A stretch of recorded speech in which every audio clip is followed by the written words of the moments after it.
One of the comments I would make to you is that I have cataloged so many dolls over the past 40 years that there very seldom ever comes a doll into my hands that I can say, oh, I've never seen this before. In this collection of Bisque dolls with sculpted hair that I'm showing you now, probably 30 to 40% of them I have never seen the actual doll before. That's how rare so many of these are. So not only are they exquisite in their beauty and their detail of sculpting, but in their rarity as well. Now, this one is an example of one I would have unpacked, and in unpacking it, I would say, oh, she's a pretty little girl, and she's got a beautiful throat, nice emphasis on her shoulders and all, and she's got a very, very pretty face, sculpted ears, but I wouldn't say, oh, wow, this is so unbelievably rare. But wait. We turn her around and look at that cap at the back of her hair. Layer upon layer of ruffles and ribbons in pink and pale blue and accent and little blue dots all over them. And at the very crown of her head, another ribbon. And the cap goes all the way over the crown of her head. It's just that when you're looking at her at the front and looking at her face, which is very beautiful, you don't see this really rare feature. So this is a wonderful detail.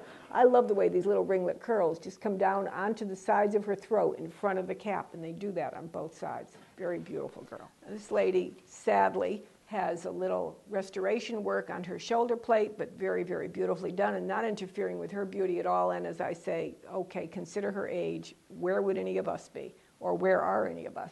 She is very beautiful, and we're starting to move into the category now of a much more elaborately sculpted bodice, not just painting, but actually the rolled collar, the sculpted scarf.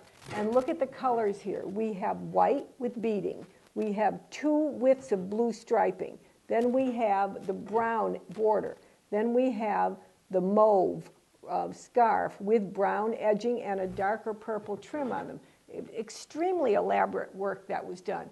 The rare brown hair, once again, the sculpted ears, sculpted pierced ears, the black and gold ornament in her hair, and for your interest, I'll show you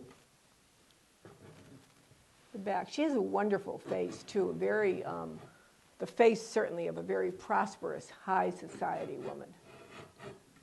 And let me show you the top of the hair so you can see it from all angles.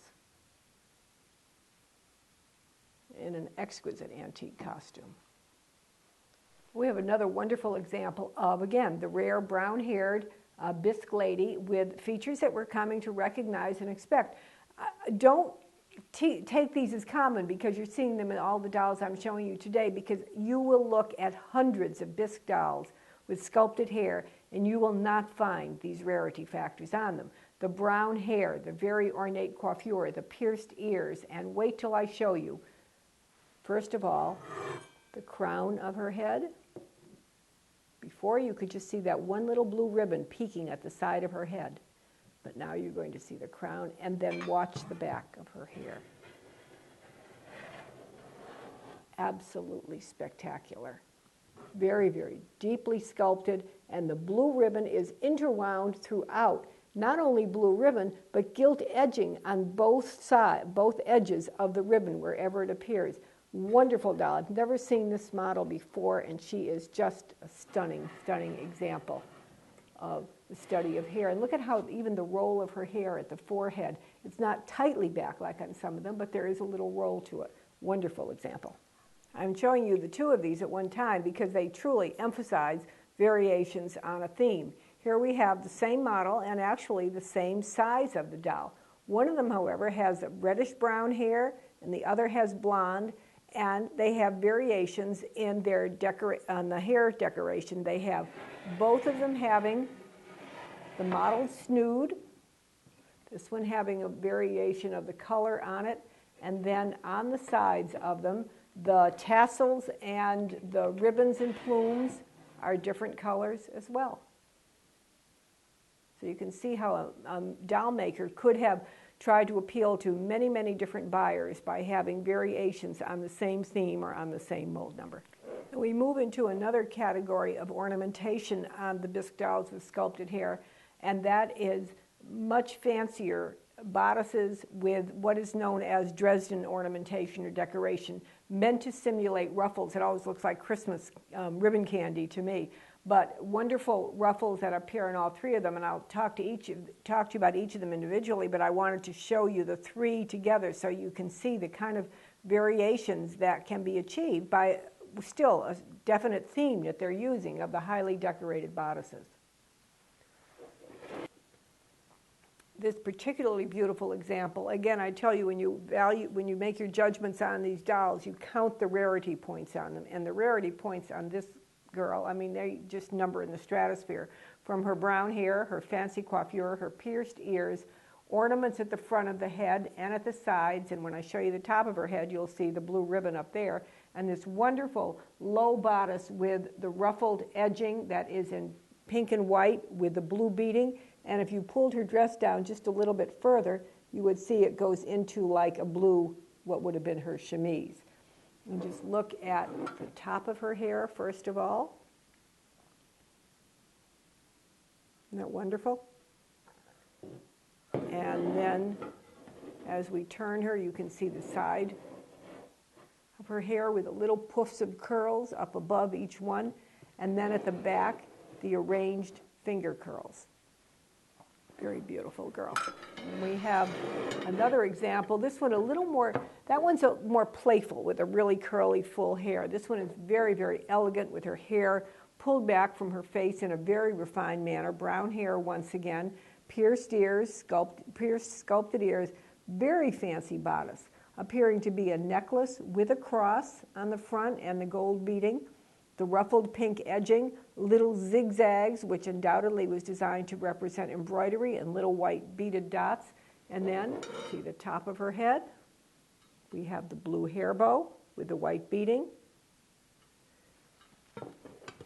We have the pink hairband on one side, but not on the other, only on one side. And at the back, you can see what the headband has been capturing are these big looped finger curls with the little tendrils of curls at the nape of her neck. Exquisitely. And then finally,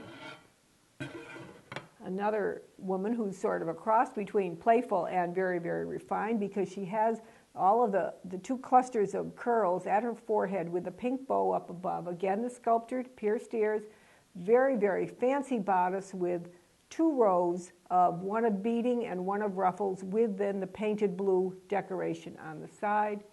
And to see the top of her hair. And then if we turn her all around, you'll see that the decoration on the collar extends all the way around the back with this beautiful painted design of the blue and very, very fancily arranged brown curls at the back. Our lovely girl here, had you start to notice a different feature that you haven't seen in the other dolls? Glass eyes, variation on a theme. As the glass eyes for dolls began to be explored and to be known in the 1860s and then into the 1870s, the doll makers started to experiment with putting the actual glass eyes in the dolls for a more realistic look.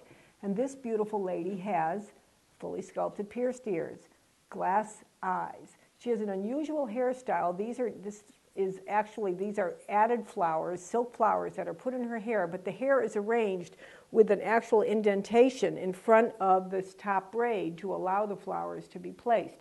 And let me just show you the back and then we'll come back. Look at this hairstyle. Isn't that wonderful? And the black loops at the back caught up in the sculpted black barrette. And then finally, what we have not seen much of, this is a very beautifully sculpted white shawl or tie or collar of her blouse. Hard to know which the maker had determined it to be, but there it is, and it fits right there, and then the costume that you would put on the doll would fit around that, but you would have the beginning of the actual fancy costume. This may rank as one of my favorites in the collection. I think it's just, well, I've never seen it before, and I just think it's absolutely amazing. She again has brown hair, and now look at her collar. It's not just sculpted around her neck, and you'll see it even better from the side, but it flares up beneath the throat, so it's like a standing up collar. And it has deeply defined ruffled collar. That two-shaded pink ribbon scarf, once again, I showed you on a very early doll at the beginning of the talk, and I said, watch for this reappearing, this theme. It has the pendant that is hanging down from it, and then it has the painted pale blue with a dark blue scalloped edging. Glass eyes, glass enamel eyes on her, giving her a really good look. Beautifully outlined lips, fully sculpted ears that are pierced, and this wonderful coronet or diadem in the top of her head of magenta with gold trim. And now watch the sculpting of this collar as we slowly turn her around, and you'll see just how fine this would be. This could, so many of the German firms that did this were obviously either inspired by or also were makers of the wonderful statuary that was being done at the time, because this work is so, so fine. And again, many sold as heads, and then bodies were added to them by the stores that sold them or the families that owned them. Beautiful medallion hanging down. So many colors here. We have 1, 2, 3, 4, 5, 6 different colors in her ornamentation. Stunning doll. One of my favorites from the whole period is this style. It is variations of it are made without the headband, without the earrings, without the glass eyes. And sometimes collectors call this Alice in Wonderland because it looks like the drawings that were done for the original Alice in Wonderland book, and it came out at the same time. But this girl is a little different and really special. Number one, she has those beautiful cobalt blue eyes. She has, these are not earrings that have been added, these are actual sculpted into the design. And she has her decorated bodice with a little ruffled collar and a wonderful little cross on a black velvet ribbon. She has a headband, which is black and gilt and white. It's 3 different colors. And then the very simple, childish, like page boy curl around the back. I always, whenever I see this, and it shows up very infrequently, but I have never seen it not to be just the most endearing, very, very beautiful doll. And a similar example, if we are to stay with the little dolls, would be this wonderful example that one might call a dollhouse doll, but one might also just call it a beautiful doll. Now notice her features. May I point out to you? Swivel head. Remember the variations I said were possible? She has swivel head. She has, these are not glass eyes. You think they are, but they're not. They're painted eyes, and they're painted so realistically that they have a look of being a glass eye. A wonderful, prim little smile, and very fancy hair tied with a red ribbon, and having these beautiful arranged ringlet curls all around the back. She's a very precious little doll with that very classic Simon and Halbig early face.